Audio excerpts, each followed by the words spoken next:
उनकी लिखावट तो मुझे बहुत अच्छी लगी, वो अच्छा लिखे हैं। लेकिन मेरा जो मुख्य मतलब मेरे सवाल का जो केंद्र था वो था कि संत काव्यधारा की शैलीगत विशेषता।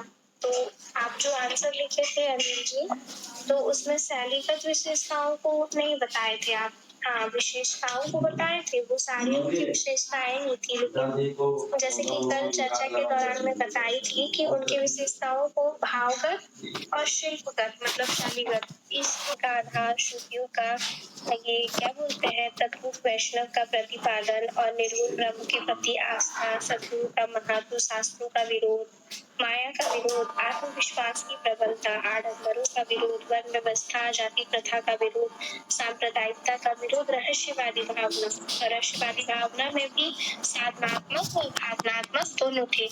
पर मेरा सवाल था शिल्पगत विशेषता। तो शिल्पगत विशेषता में जैसे मैं बताई थी ना, दृष्टिकोण, भाषा और उलटवाशियां। उलटवाशियां का मैं उदाहरण भी दी थी।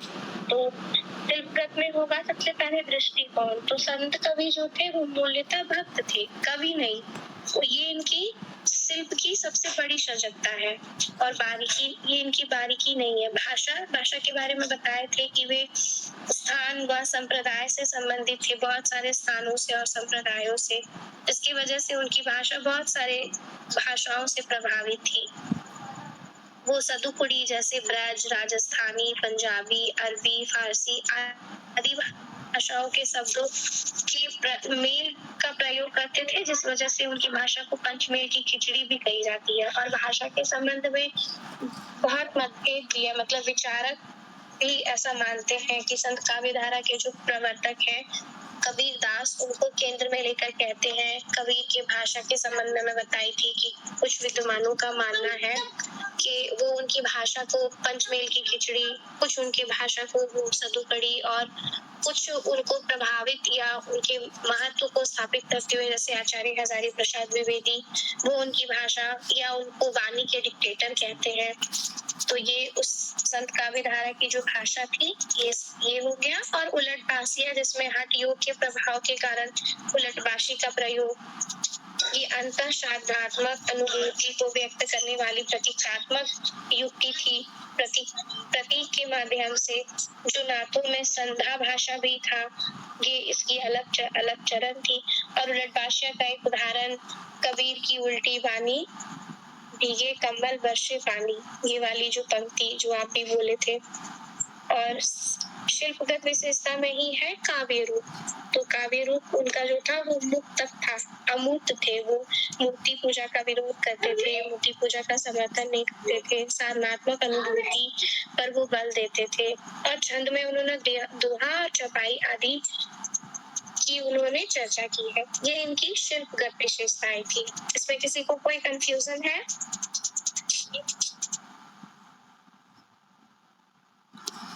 ये कबीर से रिलेटेड बोले, ये संत काव्यधारा से रिलेटेड थे। मैं कबीर की पंक्तियों को इसलिए संत काव्य के प्रवर्तक,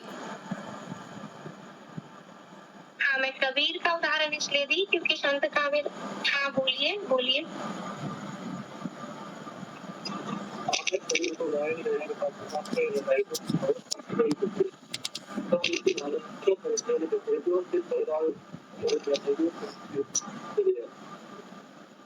आपकी आवाज ना बहुत स्पष्ट नहीं सुनाई दे रही है, तो आप फिर से बोलिए, नहीं तो फिर लिख कर बोलिए, टाइप करके। और हरिओम, आप क्या कह रहे थे? मैं ये बोल रहा था संत काव्यधारा का प्रवर्तक किनको माना गया था, बोले?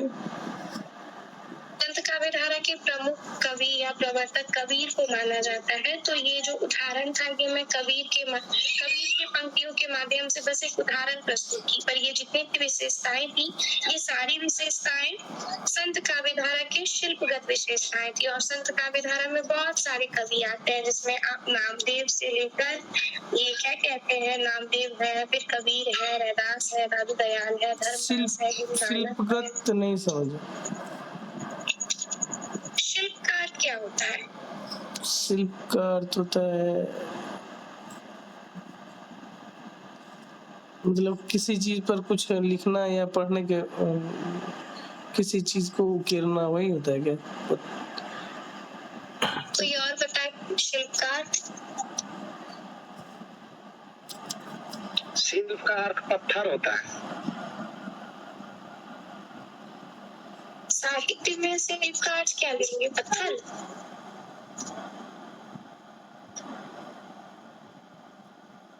और आप शिवम या मंटू, शुड भी, कोई भी?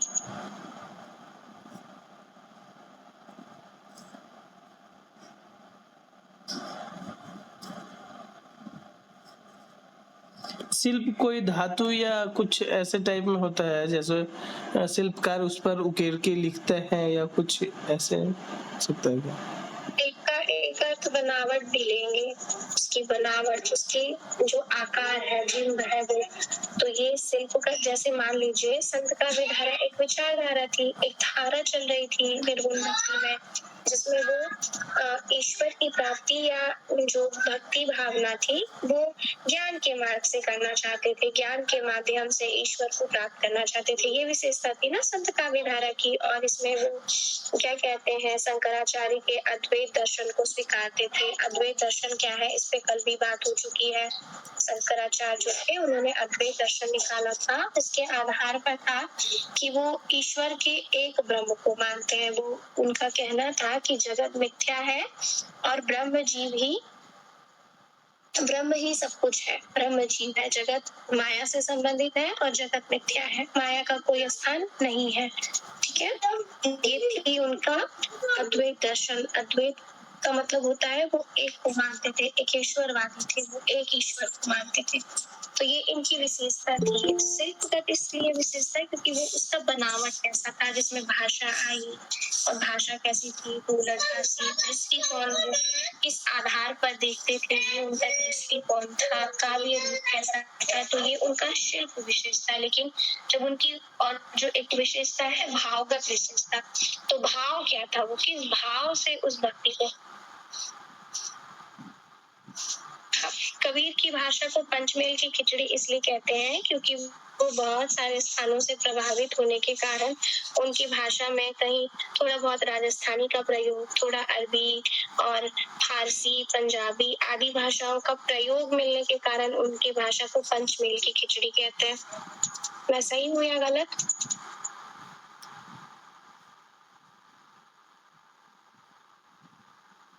शिवम जी, आपको जवाब मिला? हाँ जी, आगे समझ गई। हाँ, सही जा रहा है। और शिल्प का अर्थ यही होता है ना? तो स्पष्ट है शिल्प का विशेषताएं। शिल्प का अर्थ बहुत अच्छे तरह से समझ में नहीं आया, मतलब हाँ तुम समझाई। एक शिल्प का सीधा है बनावट, उसका आकार, उसका बिंब कैसा था। तो शिल्पकार को क्या बोलेंगे, जैसे शिल्पकार कौन होते हैं? जैसे कि अभी शिल्पकार अनिल जी बताए, पत्थर होता है ना? तो जो मूर्ति बनाता है पत्थरों को काट कर या पत्थरों के वस्तुओं को बनाता है, वो क्या है, वो शिल्पकार कहलाता है ना?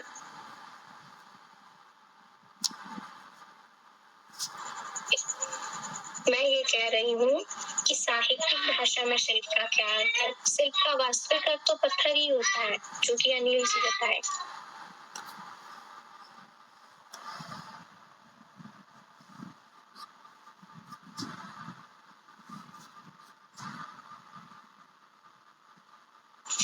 क्या स्पष्ट है या फिर यहीं पे चर्चा रहेगी? जब तक स्पष्ट नहीं होगा मैं इसी को प्रयास करती रहूंगी बताने का।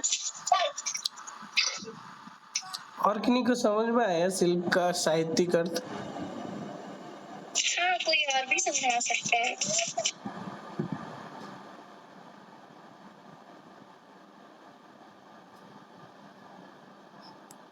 कोई अनम्यूट करके बोल सकते हैं, समझ में आया नहीं समझ में आया, प्लीज।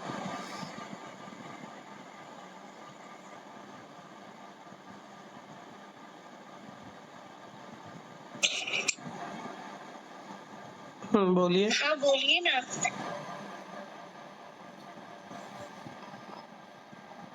जैसे कि शिल्पकार का अर्थ होता है, जैसे जनरल थोक में अगर देखेंगे, अगर यहाँ हम साहित्य को छोड़ दें तो शिल्पकार का अर्थ ये होता है कि जो पत्थर को तराशता है या फिर पत्थर पे कुछ उकेरता है तो उसको शिल्पकार कहा जाता है। लेकिन साहित्य दृष्टि से, हाँ, साहित्य दृष्टि से जैसे कि कबीरदास हुए, उसने भक्ति का में क्या क्या परिवर्तन किए या फिर क्या क्या उनका विचार रहा, उन्होंने भक्ति का किस रूप में देखा या फिर उनका क्या मत शिल्पगत विशेषता समझा सकता है उस में। देखिए मैं एक बार फिर से प्रयास करूंगी, जैसे क्या कह रहे थे अनिल जी आप? बोलिए बोलिए, आप बोलिए। आप पूरा कर लीजिए फिर मैं बोलूंगी।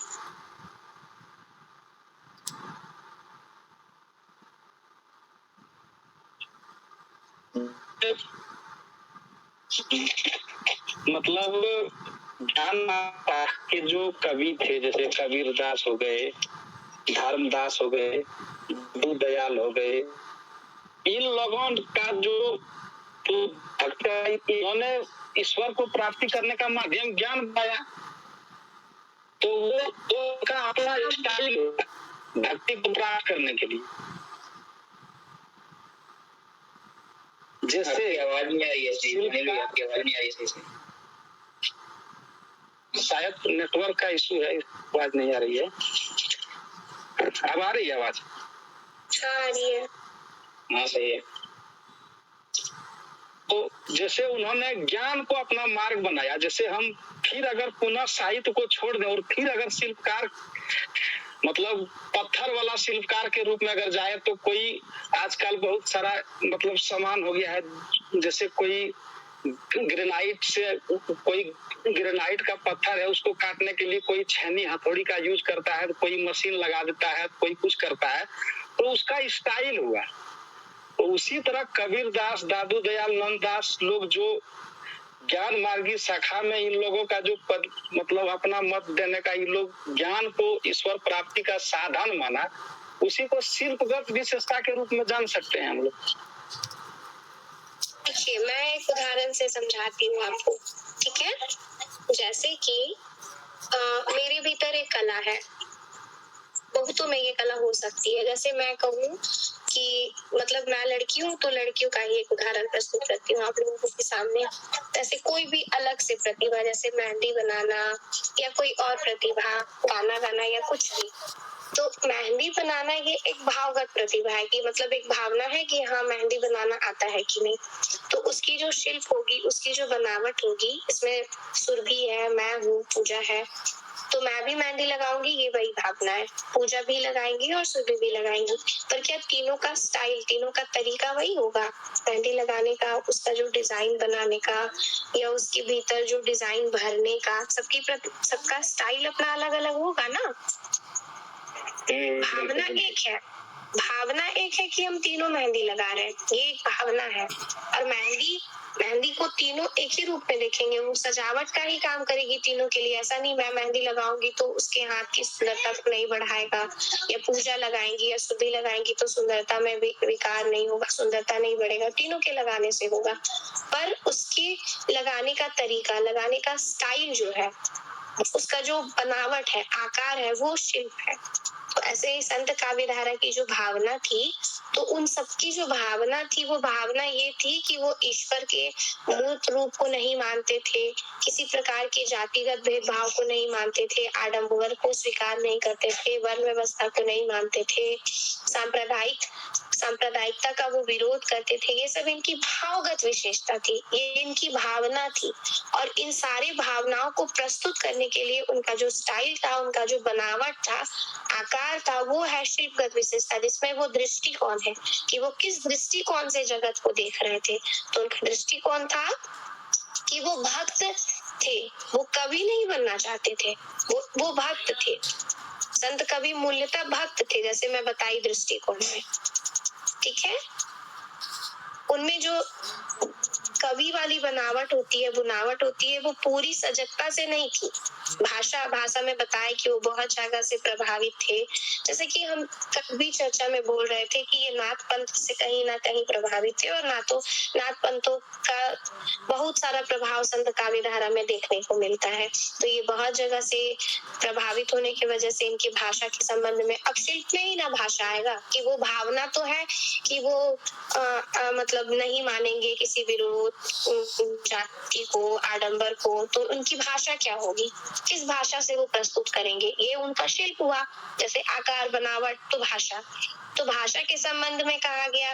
कोई कहते हैं कि उनकी भाषा सदुकड़ी थी, कोई उनकी भाषा को पंचमेल की खिचड़ी कहते हैं। पंचमेल की खिचड़ी कहने के पीछे भी एक तर्क है और वो तर्क ये है कि वो बहुत सारे स्थान से प्रभावित होने की वजह से उनकी भाषा भी प्रभावित हुई थी बहुत सारी भाषाओं से। उनकी भाषा में राजस्थानी, पंजाबी, अरबी, फारसी और बाकी भाषाओं का कहीं ना कहीं प्रयोग मिलता है, मेल मिलता है, इसलिए उनको पंचमेल की खिचड़ी कही गई। और एक और उनकी जो शैली थी या उनका जो स्टाइल था वो था उलटबाशी का भी मैं उदाहरण दे चुकी हूँ, जिसकी वजह से कहा जाता था, जैसे नाथ जो थे वो संदा भाषा का प्रयोग करते थे, तो कहा जाता है कि उलटबासिया जो थी वो संदा भाषा का ही एक दूसरा चरण था, एक विकसित चरण था, विकसित रूप था। अब है कि काव्य रूप, उनके स्टाइल में काव्य रूप, कैसे काव्य वो करते थे, तो काव्य में वही था कि वो अमूर्त की चर्चा करते थे, किसी मूर्ति को नहीं लेते थे। और अब जैसे हम लोग जब पढ़ते हैं भारतीय काव्य शास्त्र, तो काव्य शास्त्र में है कि जब भी कोई कविता की जाए, काव्य शास्त्र का यही गुण है कि वो कविता के गुणों को निकाल कर बताता है। तो इसमें क्या था कि इसमें वो छंद का प्रयोग करते थे, और छंदों में भी, छंद में बहुत सारा होता है, रोला, सोठा, चपाई और मुक्तक छंद, ये सब। तो ये छंदों में दोहा और चपाई का प्रयोग किया करते थे। इसका उदाहरण आप कबीर की जितनी भी पंक्तियां हैं उनके पंक्तियों को देखिए, वो ज्यादातर आपको दोहा के रूप में मिलेगा। जैसे गुरु गोविंद दो खड़े काके लागू पाए, बलिहारी गुरु आपने जिन गोविंद दियो बताए, ये दो पंक्ति में खत्म हो रही है, ये दोहा है। और ये वाली पंक्ति एक और उदाहरण देती है, उनके एक भावगत गुण को भी ये वाली पंक्ति स्पष्ट करती है कि गुरु महिमा, भावगत में ही मैं बता चुकी थी कि ये सतगुरु का महत्व मानते थे, गुरु महिमा पर बल देते थे, तो ये वाला उदाहरण गुरु महिमा में आप जोड़ सकते हैं। अब स्पष्ट है, इसके आगे मैं प्रयास नहीं कर सकती हूँ, बस इतना ही मुझे आता है। मंटू, आप कुछ कह रहे थे, बोलिए। जी स्पष्ट है। हरिओम। अब शिल्पकार समझ में आया साहित्य के दृष्टिकोण से? समझ में आया। और बाकी का कोई सवाल? किन्हीं को नहीं समझ में आ रहा तो आप बोल सकते हैं। हाँ बिल्कुल हो सकते हैं, मैं फिर दूसरे तरीके से प्रयास करूंगी। हाँ, एक अनु भी जुड़ी हुई है और मंटू के नाम से कोई लड़की जुड़ी हुई है, तो वो सब आराम से चर्चा में बात कर सकते हैं, इसमें बहुत कम है, सब बात कर सकते हैं। अच्छा, ये मंटू जो जुड़ते हैं वो अपना मूल नाम बता दीजिए एक बार। मेरा नाम रूबी है। ठीक है, ठीक है।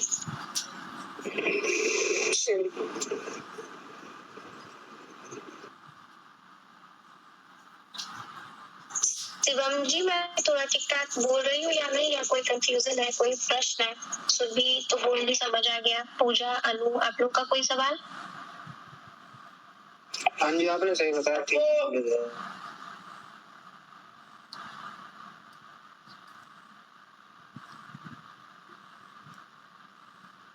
ठीक है, फिर आगे बढ़े क्या? हाँ, अब आज हम लोग बात करने वाले थे संत काव्य के प्रमुख कवि। तो संत काव्य के प्रमुख कवि को पढ़ने से पहले हमें थोड़ा रामानंद के बारे में पढ़ना चाहिए। हालांकि संत काव्य के प्रमुख कवियों में उनका नाम नहीं गिनाया जाता है, लेकिन जैसे कि पिछले कक्षा में भी बातचीत के दौरान हम लोग बोले थे कि भक्ति की जो धारा दक्षिण से इस ओर आई थी, वो कहा जाता है कि वो रामानंद के कारण आई थी। ये वाला कोटेशन भी बहुत प्रसिद्ध है। ये क्या था कोटेशन, मैं भूल गई, आप लोग बताइए।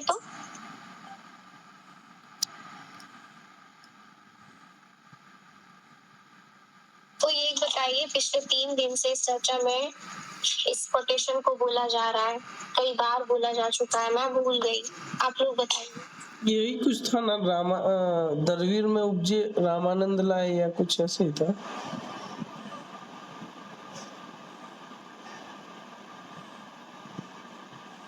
भक्ति उपजी द्राविड़ लाए रामानंद।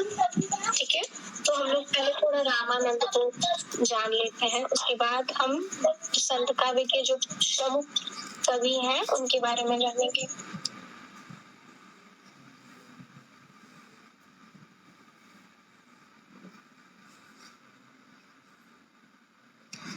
कोटेशन क्या था? कोटेशन क्या था? भक्ति उपजी रामानंद लाए। भक्ति उपजी द्राविड़ लाए रामानंद के आगे भी है। ठीक है, भक्ति उपजी द्राविड़ लाए रामानंद।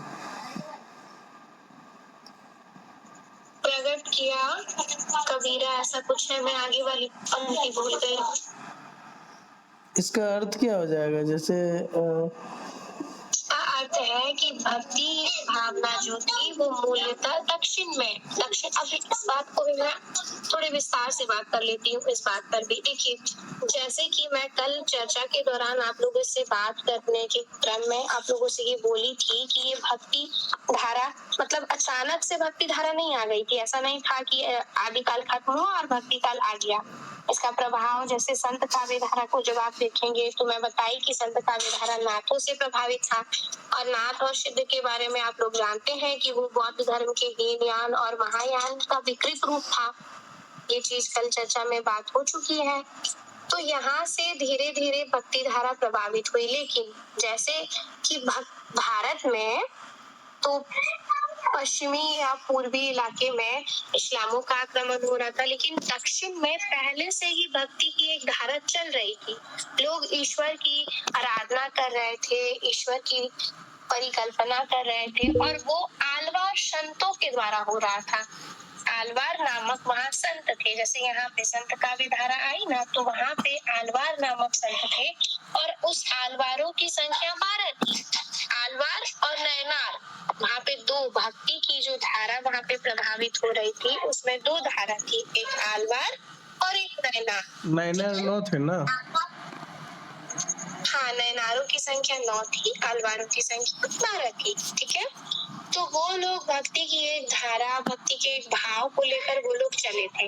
रामानंद जो थे वो उन लोगों से मिले और उन लोगों से प्रभावित हुए, तो वहीं से प्रभावित होकर वो उत्तर भारत में भक्ति की भावना को, भक्ति की धारा को लेकर आए, यहाँ पर लोगों को भक्ति करना सिखाए, और उन्हीं के शिष्य परंपरा में कबीर और जो नामदेव और ये सब आएंगे। ठीक है, इसलिए हम पहले रामानंद को पढ़ रहे हैं, रामानंद के बारे में जान रहे हैं। आलवारों के संबंध में एक और है कि वो दक्षिण भारत में चल रही विचारधारा थी, और उसमें एक सवाल पूछा जाता है कि पहली महिला भक्त कौन है। तो कहा जाता है कि आलवारों में आंडाल नामक एक महिला हुई थी जो पहली भक्त महिला थी, पहली भक्त महिला। और भारत में अगर हम देखें तो मतलब उत्तर भारत में अगर हम देखें तो पहली भक्त महिला मीराबाई को माना जाता है। स्पष्ट है? इसी संबंध में कहा जाता है कि आंडाल को आंडाल को मीरा से उनकी तुलना की जाती है। स्पष्ट है यहाँ तक? किसी का कोई सवाल?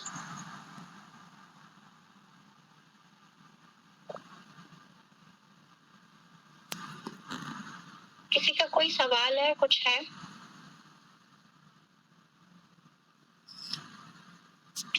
आगे बढ़ो। अलवार संत 12 संख्या में आए थे, 12 संत, तो नैनार भी किसी संख्या में थे? 9 थे नैनार। नहीं, नैनार की संख्या 63 थी, 63। 63? हाँ, 63 है। हाँ, चीज आपको तब बोलना चाहिए था जब पहली बार हरिओम बोला कि नैनारों की संख्या 9 थी, और मैं उसमें हाँ बोली, इसलिए मैं बार बार बोल रही हूँ। आप लोगों को कोई सवाल, आप लोगों का कोई कंफ्यूजन, मैं कुछ गलत बोली? 9 संख्या तो नाथों की थी, नैनारों की नहीं। पर ये चीज उस वक्त बोलना चाहिए था, पर अच्छा है, अभी बोले तो अच्छा है। अच्छा, तो अंडाल का भी कोई वो होगा इसमें भी जैसे, अच्छा, जैसे अंडाल अंडाल या नहीं आप, हाँ मतलब आप ये कहना चाह रहे हैं कि जैसे अलवारू में पहली भक्त महिला अंडाल हुई, वैसे नैनारू में भी कोई पहली महिला भक्त हुई होगी, ये है ना? हाँ, वो भी है। उनके नाम को भी पहले यहाँ बताया गया है। पूजा, सुधि, हरिओम ये लोग जुड़े थे।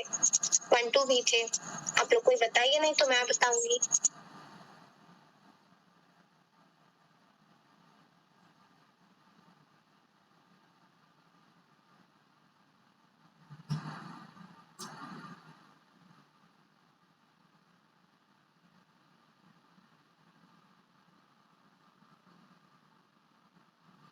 नहीं पता,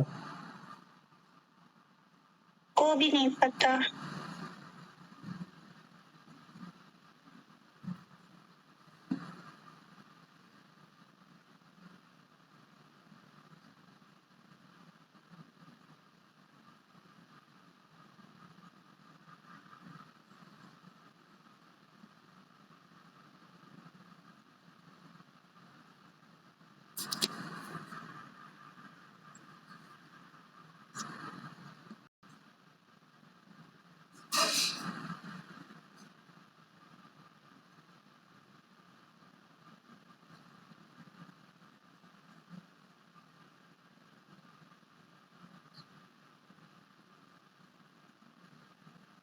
नैनार, जो पहली नैनार भक्त महिला थी, उनका नाम था मराई, हाँ, मरियाल कराइकल, ऐसा कुछ।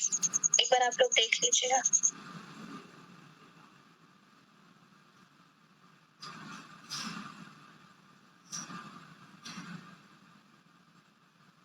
मालवार जो माने जाते हैं वो प्रकाल थे। अंतिम मालवार संत प्रकाल को माना जाता है। अच्छा, हाँ, अब अलवार के बारे में बात कर रही हूँ तो ये भी बात करना चाहिए कि अलवारों का जो अर्थ है, उसका अर्थ है भगवान में डूबा हुआ।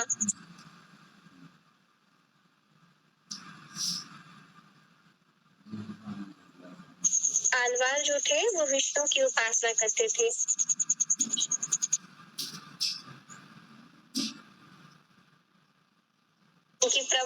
इनका जो प्रमुख रचना है वो दिव्य प्रबंधम है।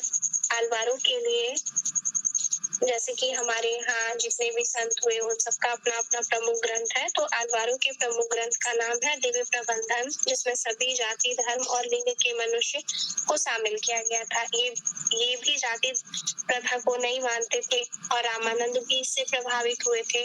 तो ये भी एक कारण हो सकता है कि संत काव्यधारा के जितने भी हुए वो लोग जाति प्रथा को नहीं मानते थे, सभी को स्वीकृति मिली थी।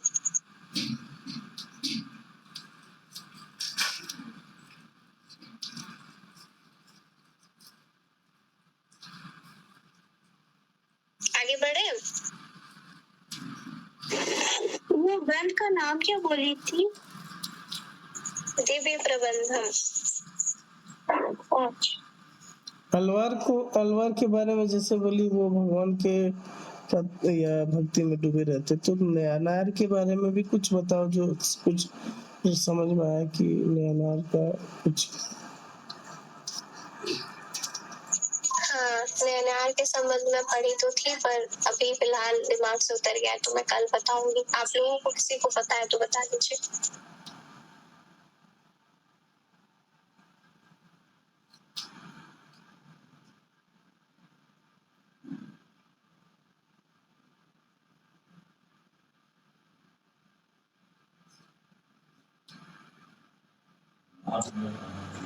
हेलो हाँ बोलिए। मैम, ये होमवर्क को हम पढ़ के आएंगे अलवार संत और नैनार संत के बारे में, क्योंकि हमने स्कूल टाइम में भी पढ़ा हुआ है, बस इसको थोड़ा पढ़ के आना है। हाँ, वही मैं पढ़ी तो मैं भी हूँ, पर नैनार के संबंध में मेरे दिमाग से उतर गया है, तो मैं भी कल एक बार देख लूंगी। बाकी आप लोग भी पढ़ कर आइएगा, क्योंकि यहाँ सब तो सीखने ही आए ना, जरूरी नहीं कि मुझे सब कुछ आए। जैसे अभी हरिओम तरीके से हमारा होमवर्क हो जाएगा। अब आप आगे बताइए। हाँ, जैसे भी हरिओम तो विष्णु भक्त थे ना? आलवार करते थे ना विष्णु की उपासना। ओ सॉरी, अलवार विष्णु की और नैनार शिव जी की ना। हाँ जी। मैं हाँ, ओ अच्छा, उल्टा हो गया था। क्या मैं आगे बढ़ूं, बताऊं?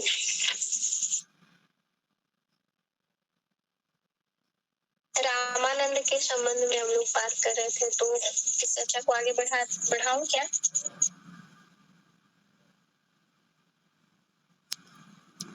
हाँ ना, कुछ तो बोलिए। हाँ आगे बढ़ो ना, ये चीज तो है।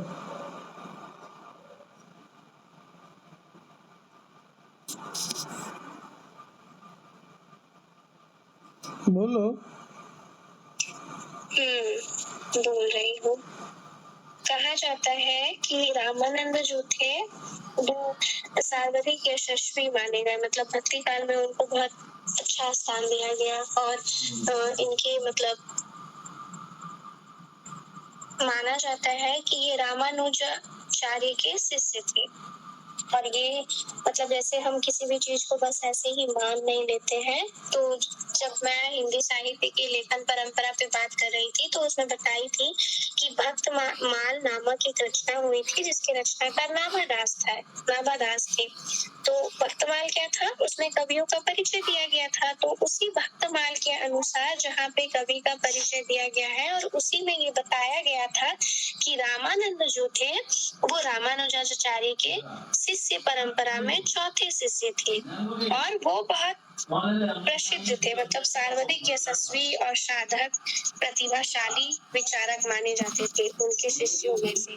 भक्तमाल में ये लिखा है, भक्तमाल में लिखा है कि इसके अनेक शिष्य प्रशिष्य थे, जिसमें आनंददाता, कबीर, पीपा, धन्ना आदि विश्लेषण उल्लेखनीय है, किंतु रामानंद जो थे इनका स्थान ज्यादा, मतलब ये ज्यादा प्रभावी या ज्यादा, जैसे हम कह सकते हैं ना, प्रसिद्ध या ज्यादा अपने या ज्यादा करीब थे वो रामानुजाचार्य से।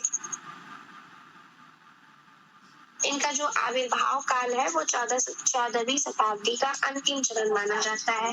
इनके निधन के संबंध में, इनके निधन के काल के संबंध में बहुत मतभेद है। कुछ लोग इनके निबंध का समय 1448 ईस्वी मानते हैं, कुछ का कहना है कि वो नहीं, उनकी मृत्यु 1643 ईस्वी में स्वीकार की जानी चाहिए। अब इनके शिक्षा दीक्षा के संबंध में बात करें तो इनकी जो शिक्षा दीक्षा थी वो काशी में हुई थी। इनके जो प्रसिद्ध गुरु थे, क्योंकि ये रामानुजाचार्य के शिष्य परंपरा में आते थे और उनके चौथे शिष्य थे, पर इनके जो प्रमुख शिष्य थे वो राघवानंद, मतलब इनके जो गुरु थे वो राघवानंद थे। इनका साधन पद्धति में नाम स्मरण में अधिक महत्व था। कोई कुछ पूछ रहे हैं क्या? हाँ बोलिए बोलिए। मुस्कान जी, जैसा कि आपने बताया उसका मृत्यु के बारे में, जन्म के बारे में, वो स्पष्ट कीजिए थोड़ा, क्या बताया रामानंद के बारे में? हाँ, रामानंद के संबंध में मैं जहाँ तक पढ़ी हूँ तो ऐसा माना जाता है कि उनका जो आविर्भाव काल है, मतलब भक्ति काल में उनका जो आगमन है, या हिंदी साहित्य में उनका जो आगमन है, आविर्भाव काल, वो 14वीं शताब्दी का अंतिम चरण माना जाता है। ठीक है। और इनके निधन के संबंध में मतभेद है। कुछ लोगों का मानना है कि नहीं, इनका निबंध 1448 ईस्वी माना जाना चाहिए। कुछ का मानना है कि नहीं, 1463 ईस्वी में इनका निधन हुआ था। ठीक है, स्पष्ट है? हाँ बिल्कुल। पहले क्या आपने, मुझे लगा कि आप 1443 बोले थे, इसलिए मैंने पूछा। जो लोग 1448 मानते हैं उनका मानना है कि इन्होंने 1448 में अपने शरीर का विसर्जन कर दिया था, लेकिन उपलब्ध तथ्य और लेखों के आधार पर यह निश्चित नहीं किया गया है। और इनका जो आविर्भाव का काल है वो, मतलब जो तथ्य उपलब्ध है, जैसे भक्तमाल में इनके बारे में लिखा गया है तो उसमें कहा गया है कि ये 1368 ईस्वी में आए थे। ठीक है, तो और निबंध के बारे में 1468 माना गया है, और ये सब श्री भक्तमाल सटीक के अनुसार है।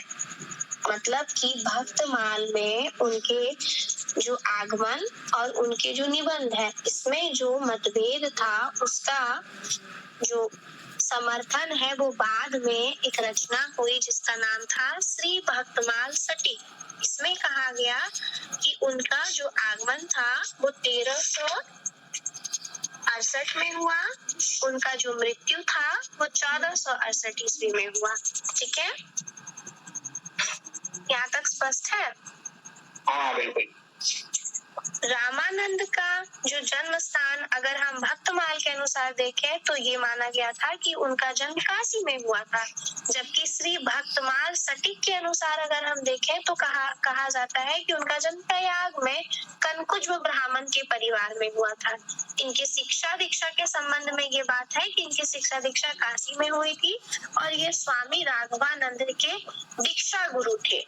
ठीक है, मतलब इन्होंने राघवानंद को दीक्षा दी थी और ये रामानुजाचार्य के शिष्य के क्रम में ये चौथे शिष्य थे। यहाँ तक सबको स्पष्ट है?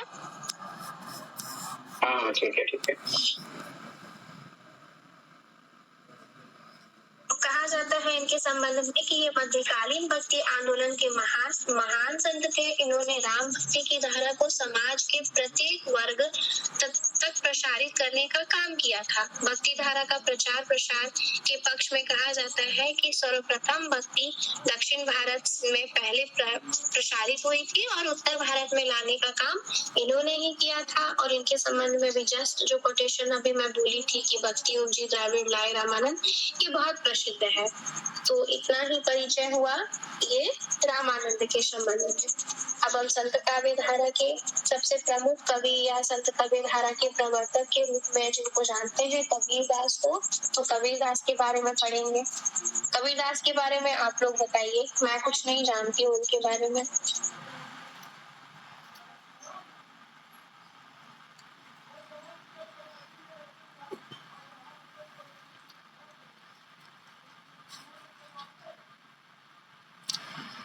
कबीरदास के बारे में माना जाता है कि वो पढ़े लिखे नहीं थे, उनके शिष्यों के द्वारा रचनाओं का कृति किया गया था और वो ज्ञानाश्रय के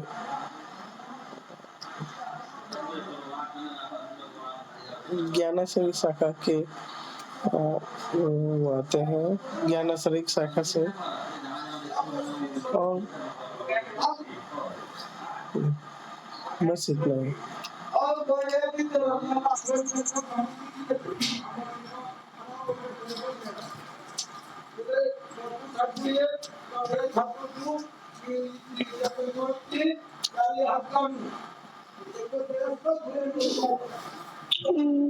कबीर के बारे में थोड़ा सा पता है और जान पड़े तो कि कबीर की वाणी का संग्रह बीजक कहलाता है। इसके 3 भाग है, रामायणी, शबद, साथी। और ये कबीर शायद निर्गुण काव्य धारा से संबंधित है, मतलब निर्गुण भक्ति। रामायणी और शबद में ये गाने वाले पद जो थे दोहों में है और रामायणी शब्द ब्रज भाषा में है जो तत्कालीन मध्य देश का काव्य भाषा थी। कबीर ने धार्मिक साधनाओं को आत्मसात कर लिया था, किंतु वे इन साधनाओं को भक्ति की भूमिका या तैयारी मात्र मानते थे। हाँ बोलो। आत्मसात का मतलब विश्लेषण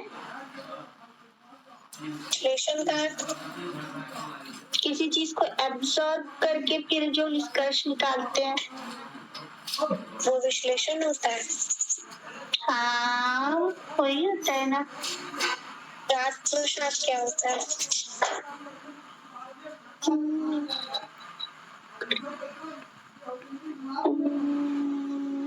तो नहीं पता। मुझे पता है कि तुम जो बोल रही हो वो कहीं से लिखा हुआ है या कोई तुम्हें बताया है तो तुम वहां से बोल रही हो, पर मेरा बोलना हाँ मैं बस इतना बोलना चाह रही हूँ कि जब हम किसी चीज को पढ़ते हैं तो उसके अर्थ को भी जानना चाहिए, अर्थ को जानने के साथ उसको पढ़ना चाहिए। तो अब जैसे आत्मशांत का अर्थ मैं नहीं जानती हूँ, मुझे लगता है यहाँ पे सब जानते होंगे, मैं नहीं जानती। तो आत्मशांत का अर्थ तुम कैसे समझाओगे मुझे, जब इस बात को तुम कह रही हो कि उन्होंने उसे आत्मसात कर लिया था? तो इसलिए अर्थ को समझो, और अगर कॉलेज में लिखी हो तो पूछना सीखो। कॉलेज में पूछो प्रोफेसरों से कि आत्मसात का मतलब क्या हुआ। तुम देखो, तुम विश्लेषण का जो अर्थ समझाई ना, वो आत्मसात का अर्थ है। आत्मसात का अर्थ होता है कि उसको अपने भीतर धारण कर लेना। हाँ, मैं तुम्हें डांट नहीं रही हूँ या सुना नहीं रही हूँ, बस तरीका बता रही हूँ। हाँ चलो, बाकी कोई? आत्मसात मतलब किसी चीज को अपना लेना ना, अपने भीतर धारण करना। धारण करना। अपने भीतर, अपने बाहरी शारीरिक। हाँ हाँ बोलिए।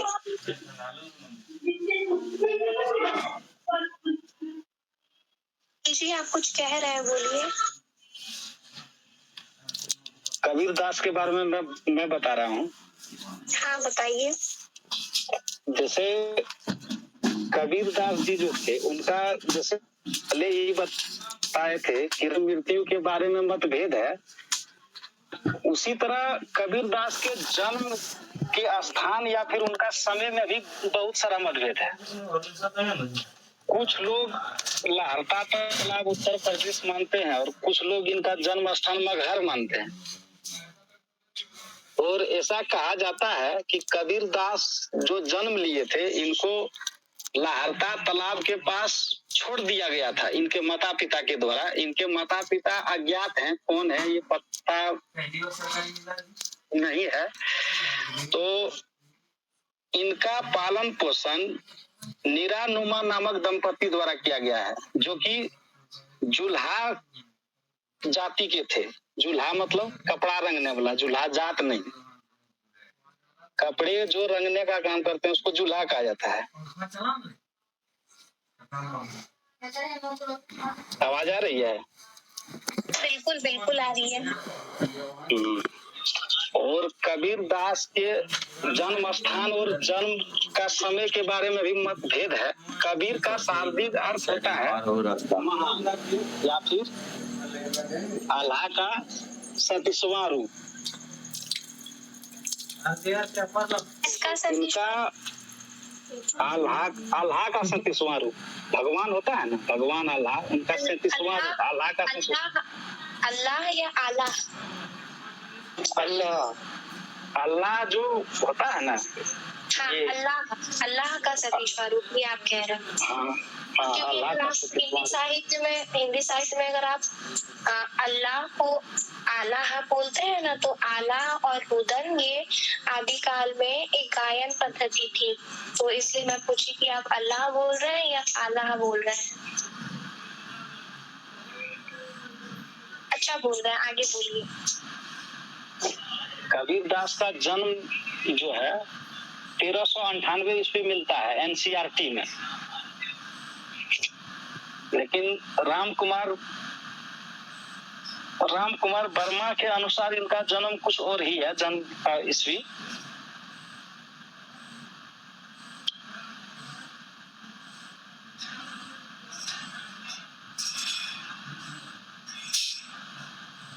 आवाज आ रही है? हाँ आ रही है, आप अच्छा बता रहे हैं, आगे बताइए। तो जैसे कि हम अभी बोले कि इनका जन्म स्थान के बारे में जो मतभेद है, उनमें से काशी जो मानने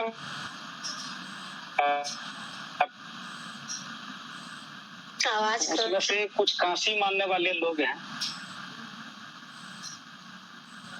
काशी मानने वाले में परशुराम चतुर्वेदी, प्रभाकर माचवे और श्याम सुंदर दास हैं, जो कि कबीर दास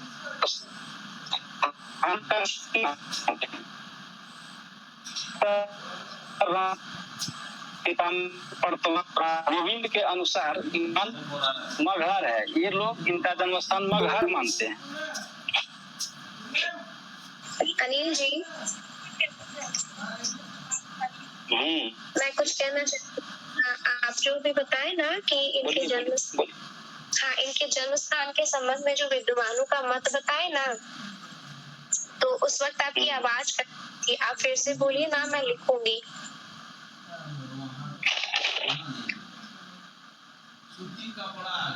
काशी मानने वाले जो लोग हैं, आवाज आ रही है? हाँ, आ रही है। आपको नहीं आ रहा है? उनमें है, इधर बहुत बरस रहा है।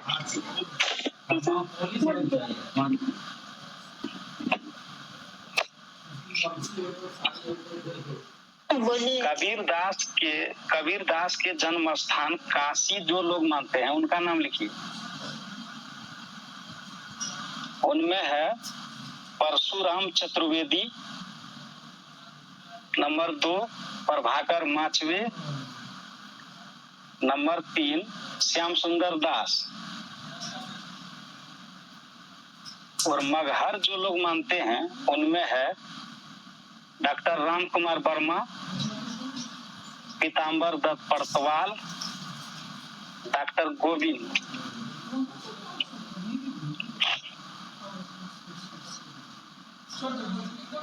हो गया?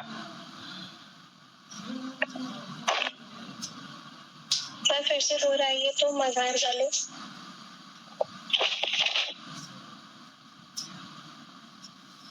मगहर वाले हैं डॉक्टर राम कुमार वर्मा, पीताम्बर दत्त पड़तवाल और डॉक्टर गोविंद।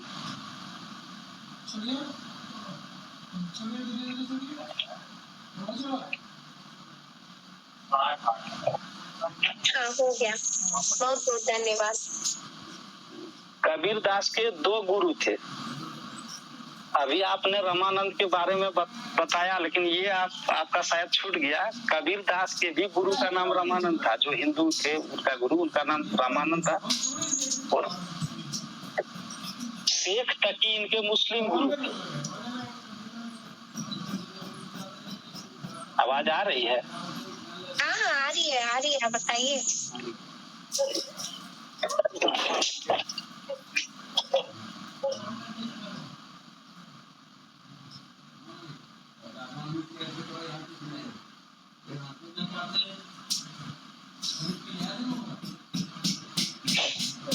और जब इनका जन्म स्थान और जन्म का समय में मतभेद है, तो इनकी जो पत्नी है, इनके जो पुत्र हैं, इनकी जो पुत्री है, इनके जो माता पिता हैं, उनमें भी मतभेद है।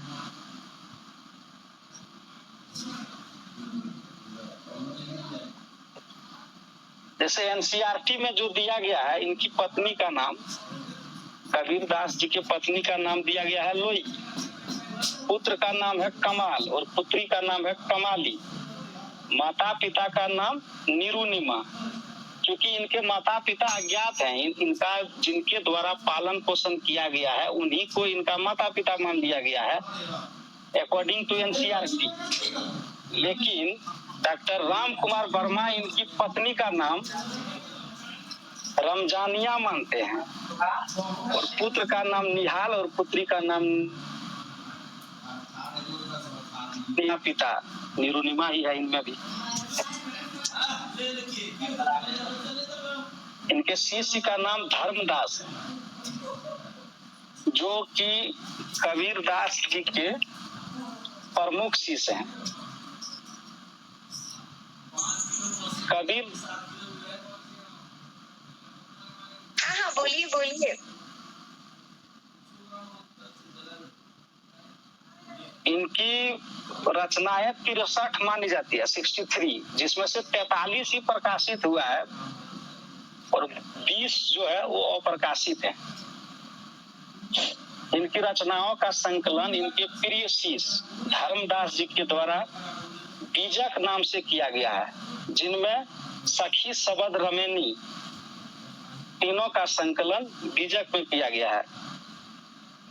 सखी या साखी है, पता नहीं, मिस्टेक है हमसे, साखी ही होना चाहिए। साखी है।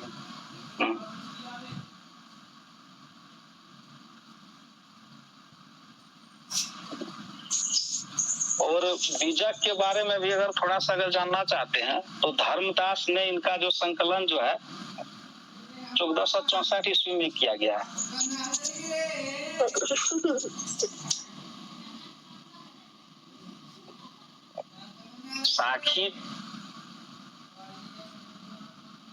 साखी शब्द और रमेनी का अर्थ बताना है क्या, या फिर सब समझ गए हैं? आप बता दीजिए ना। बता दीजिए। मैं नहीं जानती हूँ। साखी का मतलब होता है शिक्षा, और शब्द जो है उसमें भाषा है। साखी में शिक्षा के बारे में चर्चा है, शब्द में शब्द के बारे में चर्चा है, और रमेनी में रामायण के बारे में चर्चा है। साखी का शब्द ये भाषा स्टाइल जो है वो सदुक्कड़ी है, जिसमें से कुल 59 अंग हैं, जो कि सांप्रदायिक शिक्षा पर भी उसमें चर्चा किया गया है। शब्द में शब्द या विचार का उसमें संकलन किया गया है, जिसमें माया, भ्रम, जीव आदि से संबंधित विचार को जो है उस पर ज्यादा फोकस किया गया है। इसका भाषा वज्र और पूर्वी बोली है। रमेनी में रामायण का संकलन है, जो चौपाई दोहा में लिखी गई है।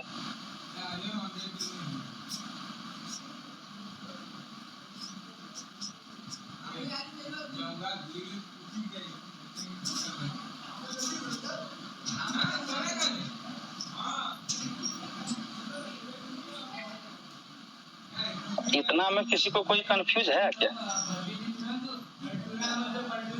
नहीं, आप बहुत अच्छा बताए। और जैसे आप पहले भी चर्चा कर चुके हैं कि इनके भाषा संबंधित भी ये है, सबका अलग अलग कहना है। कोई सदुक्कड़ी कहते हैं, कोई पंचमील खिचड़ी कहते हैं। तो अगर ये आपके पास लिखित है, अगर आप ये सारा चीज लिख कर रखे हैं कहीं, तो आप एक बार ग्रुप में डाल दीजिएगा, तो बाकी सबको सुविधा हो जाएगी। देखिए, ये फैक्ट मेरे पास जो है मैक्सिमम एनसीईआरटी का है। पता नहीं, हम तो एनसीईआरटी को ही ले लिए हैं। अब अलग अलग बुक में क्या है वो तो आप फिर भी अगर आप नहीं है, भेज दीजिएगा ना, आप भेज दीजिएगा। जैसे अभी आप जन्म स्थल के बारे में अलग अलग विद्यमान का मत बताए, और पति पत्नी के संबंध बताए, माता पिता के बारे में, पुत्र पुत्री के बारे में, वो अगर लिखा है तो आप भेज देंगे ना, तो बाकी को कोई सुविधा हो जाएगी।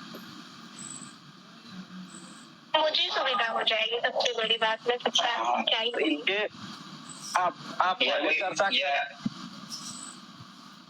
या आपके पास कोई बुक है तो वो बुक का नाम बता दें। बुक का नाम तो एनसीईआरटी का है, क्लास 12 का है, हिंदी साहित्य। अगर दुकान में अवेलेबल अगर नहीं होगा तो नेट पे तो मिल ही जाएगा, एनसीईआरटी साइट पर। वहाँ इसमें कबीर के बारे में बहुत अच्छा से दिया गया है। और मेरा ये जो है वो एनसीईआरटी का ही है। 12 का क्या?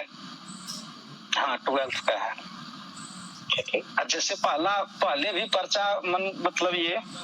पहले भी चर्चा भाषा के बारे में हो चुका है, लेकिन फिर भी हम थोड़ा सा इसको रिपीट करने का कोशिश करते हैं।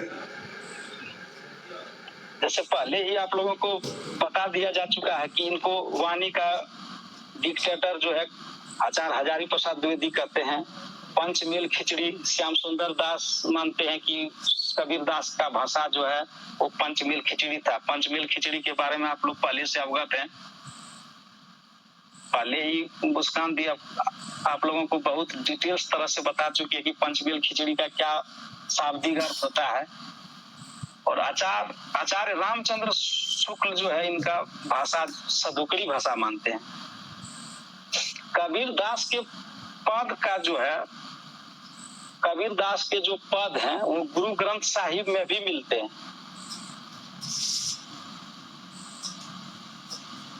और बहुत बार क्वेश्चन पूछा जाता है, जो भी कॉम्पिटिटिव एग्जाम होता है, कि कबीर दास किनके समकालीन थे। तो आप लोगों को बता दें, कबीर दास सिकंदर लोदी के समकालीन थे। इनके पदों में शांत रस एवं अन्योक्ति अलंकार है जो रहस्य का जो है प्रतिपादन करते हैं। इसीलिए कहा जाता है कि कबीरदास जो है एक रहस्यवादी कवि। और सुनीति कुमार चटर्जी, इनका भाषा ब्रज भाषा मानते हैं। बच्चन सिंह संत भाषा मानते हैं। हरिवंश जी के अनुसार रचनाओं का संकलन कबीर ग्रंथावली के नाम से मिलता है। ये हरिवंश जी मानते हैं कि कबीर के रचनाओं का संकलन कबीर ग्रंथावली में मिलता है।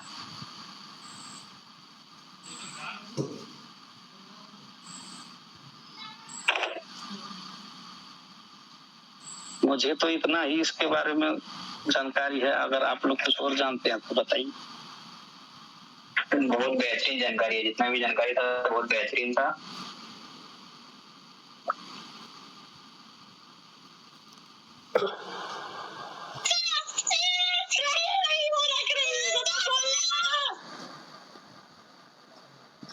आप लोग ना मुझे माफ करेंगे, मेरा भतीजा ना अब मुझे क्लास नहीं करने देगा। ठीक है, और कोई कुछ बोलना चाहते हैं तो बोले, पूछे क्वेश्चन वगैरह है तो फिर नहीं तो फिर ठीक है। क्योंकि जैसे क्वेश्चन वगैरह है तो आप आपस में हम लोग बातचीत कर सकते हैं। जैसे अनिल जी हैं, शिवम जी हैं, रंजीत जी हैं। बाकी नहीं है तो फिर इस चर्चा को आज यहीं तक रखते हैं। शिवम जी आप बता सकते हैं।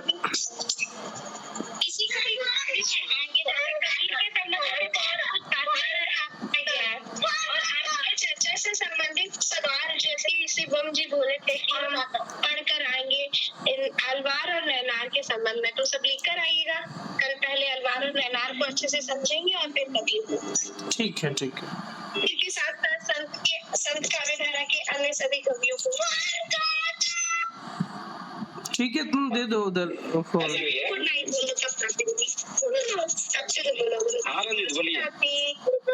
बढ़िया। तुम्हारा कब हुआ था, क्या बताया था? हमारा संस्कार इतना कब किया था?